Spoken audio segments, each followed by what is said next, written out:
Hello അസ്സലാമു അലൈക്കും welcome back to my channel. അപ്പോൾ ഇന്ന് ഞാൻ വന്നിട്ടുള്ളത് ഒരു സേമിയ പായസത്തിൻ്റെ റെസിപ്പി ആയിട്ടാണ്.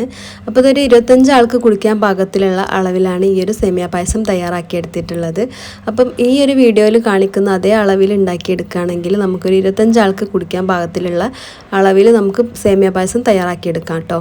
അപ്പം ഈ ഒരു പായസം എങ്ങനെയാണ് തയ്യാറാക്കിയെടുക്കുന്നതെന്ന് നോക്കാം.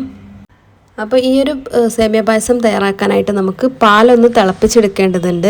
അതിന് ഞാനൊരു പാത്രം വെച്ചിട്ടുണ്ട്. അതിലേക്കൊരു 1.5 ലിറ്റർ പാലാണ് ചേർത്ത് കൊടുക്കുന്നത്. ഞാൻ മിൽമൻ്റെ പാലാണ് എടുത്തിട്ടുള്ളത്. മിൽമൻ്റെ സാധാ കവർ പാലാണ്. ഏത് പാലായാലും പ്രശ്നമില്ല. അപ്പോൾ ഒരു 1.5 ലിറ്റർ പാലാണ് എടുത്തിട്ടുള്ളത്. അത് തിളപ്പിക്കാൻ വേണ്ടിയിട്ട് ഒരു പാത്രത്തിൽ വെച്ചിട്ടുണ്ട്. അപ്പം പാലൊരു സൈഡിൽ തിളയ്ക്കാൻ വേണ്ടി വെക്കുന്നുണ്ട്. ഈ സമയത്ത് തന്നെ നമുക്ക് വേറൊരു പാത്രം എടുത്തിട്ട് ഒരു ഉരുളി പോലത്തെ സംഭവം എടുത്തിട്ട് അതിലേക്കൊരു 2 ടേബിൾ സ്പൂണ് നെയ്യ്, പശുനെയ്യ് ചേർത്ത് കൊടുക്കുന്നുണ്ട്. പശുനെയ്യാണ് ടേസ്റ്റ് ഉണ്ടാവുക. അപ്പോൾ അതാ പശുനെയ്യ് ചേർത്തതിന് ശേഷം നമുക്ക് അതിലേക്ക് അണ്ടിപ്പരിപ്പ് ചേർത്ത് കൊടുക്കാം. നമുക്ക് ഇഷ്ടത്തിനുള്ള ആവശ്യത്തിനുള്ള അത്ര ചേർത്ത് കൊടുക്കാം. ഇവിടെ ആർക്കും വലിയ ഇഷ്ടമില്ലാത്തതുകൊണ്ട് ഞാൻ കുറച്ചാണ് ചേർത്ത് കൊടുത്തിട്ടുള്ളത്. അപ്പം ഒരു 1/4 കപ്പൊക്കെ ചേർത്ത് കൊടുക്കുന്നത് നല്ലതാവും, നല്ല ടേസ്റ്റ് കിട്ടും. പിന്നെ അതേപോലെ തന്നെ അതൊന്ന് റോസ്റ്റായി കിട്ടിയതിന് ശേഷം മുന്തിരിയും കൂടി ചേർത്ത് കൊടുക്കാം. അപ്പോൾ അതാ 2 ടേബിൾ സ്പൂൺ ഉണക്കമുന്തിരി ചേർത്ത് കൊടുത്തിട്ടുണ്ട്. ഞാൻ കുറച്ചാണ് ചേർത്തത്, നിങ്ങളൊരു 2 ടേബിൾ സ്പൂണൊക്കെ ചേർത്ത് കൊടുക്കുക. പിന്നെ ഒരു 5 ഏലക്ക ചതച്ചതും കൂടി ചേർത്ത് കൊടുക്കുക. ഇനി അത് നല്ലോണം ഒന്ന് ആ ഒരു നെയ്യിൽ കിടന്നിട്ട് റോസ്റ്റായി കിട്ടണം.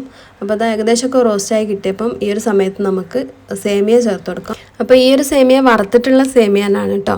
അപ്പോൾ ഒരു 1.5 കപ്പ് സേമിയാണ് ചേർത്ത് കൊടുത്തിട്ടുള്ളത്. ഈ ഒരു നെയ്യിൽ കിടന്നിട്ട് വറുക്കുമ്പം ഒന്നും കൂടി ടേസ്റ്റായിട്ട് കിട്ടും. അപ്പോൾ അതാ 1-2 മിനിറ്റ് ശേഷം ഒന്ന് വറുത്തതിന് ശേഷം അതിലേക്ക് നമ്മൾ ഈ ഒരു സമയം കൊണ്ട് പാല് തിളച്ചിട്ടുണ്ടാവും. ആ തിളച്ച പാല് അതുപോലെ തന്നെ ഇതിലേക്ക് കുറച്ചായിട്ട് ഒഴിച്ച് കൊടുക്കാം. തീ നല്ലോണം കുറച്ച് വെച്ചതിന് ശേഷമാണ് ഈ ഒരു പാല് ഒഴിച്ച് കൊടുക്കേണ്ടത്. അപ്പോൾ അതാ ഏകദേശം ഫുള്ളും പാല് ഒഴിച്ച് കൊടുത്തിട്ടുണ്ട്. ഇനി ഈ ഒരു സേമിയ ഈ ഒരു പാലിൽ കിടന്നിട്ട് നല്ലോണം വെന്ത് കിട്ടണം.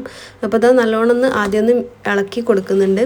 ഇനി ഒരു 5-10 മിനിറ്റ് തിളച്ചാൽ ഇത് വെന്ത് കിട്ടും.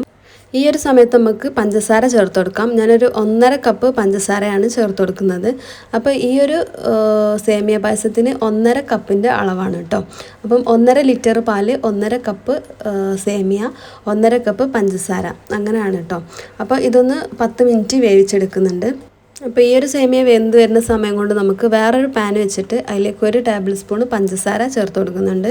പിന്നെ ഒരു 2-3 ഡ്രോപ്സ് വെള്ളം ഒഴിച്ച് കൊടുക്കുന്നുണ്ട്. ഇതൊന്ന് കാരമലൈസ് ചെയ്ത് കിട്ടാനാണ് കേട്ടോ. അപ്പോൾ ഈ പഞ്ചസാരൊക്കെ ഒന്ന് കളർ ചേഞ്ചായി വരട്ടെ. ഈ ഒരു സമയം കൊണ്ട് നമുക്കൊരു പാത്രത്തിലേക്ക് 1 ടേബിൾ സ്പൂൺ കോൺഫ്ലവർ ചേർത്ത് കൊടുക്കുന്നുണ്ട്.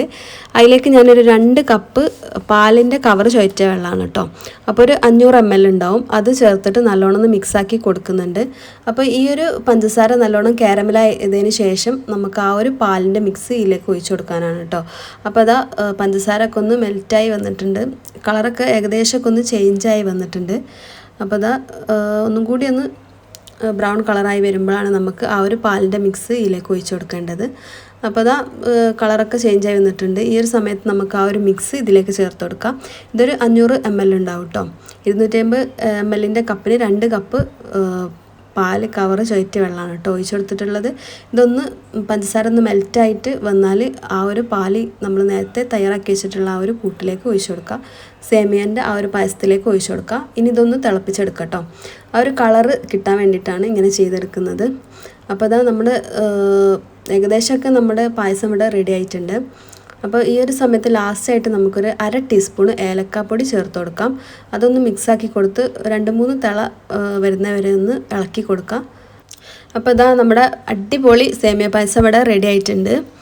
അപ്പം ഇത് കുറച്ചൊരു ലൂസിലാണ് ഉണ്ടാവുക. ഒന്ന് തണുത്ത് കഴിഞ്ഞാൽ ഒന്ന് ടൈറ്റ് ആവും കേട്ടോ. അപ്പോൾ അതാ ഏകദേശമൊക്കെ ഒന്ന് ചൂടാറി വന്ന ശേഷം അതാ ഒന്ന് ടൈറ്റ് ആയിട്ടുണ്ട്. അപ്പോൾ നമ്മുടെ അടിപൊളിയായിട്ടുള്ള 25 ആൾക്ക് കഴിക്കാൻ പറ്റിയിട്ടുള്ള അടിപൊളി പായസം അവിടെ റെഡി ആയിട്ടുണ്ട്. അപ്പോൾ ഈ ഒരു വീഡിയോയിലുള്ള പോലെ തന്നെ നിങ്ങൾ ചെയ്തെടുക്കുകയാണെങ്കിൽ 25 ആൾക്ക് കഴിക്കാൻ പാകത്തിലുള്ള അളവിൽ നമുക്ക് ഈ ഒരു പായസം തയ്യാറാക്കിയെടുക്കാൻ പറ്റും കേട്ടോ.